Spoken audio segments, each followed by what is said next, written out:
আসসালামু আলাইকুম।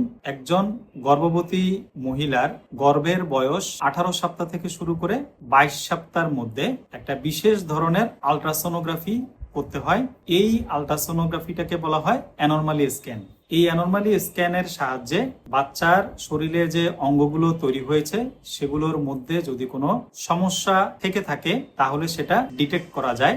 এখন 18 সপ্তাহ আগে অ্যানরমালি স্ক্যান কিন্তু করা হয় না, কারণ হচ্ছে বাচ্চাদের ব্রেইন, বাচ্চাদের কিডনি, বাচ্চাদের হার্ট এগুলো 18 সপ্তাহ আগে পুরোপুরি তৈরি হয় না। আবার 22 সপ্তাহ পরেও এই অ্যানরমালি স্ক্যান করলে খুব একটা ভালো বোঝা যায় না। এর কারণ হচ্ছে 22 সপ্তাহ পরে বাচ্চা আকারে বেশ বড় হয়ে যায়। সুতরাং যেই ডাক্তার আলট্রাসোনোগ্রাফি করেন বা অ্যানরমালি স্ক্যান করেন উনার পক্ষে অঙ্গগুলো সূক্ষ্মভাবে দেখা সম্ভব হয় না। এর পরের ভিডিওতে আমি অ্যানরমালি স্ক্যানের সাহায্যে কি কি অঙ্গের ডিফেক্ট ধরা পড়তে পারে সেই বিষয়ে বিস্তারিত কথা বলবো। ধন্যবাদ সবাইকে।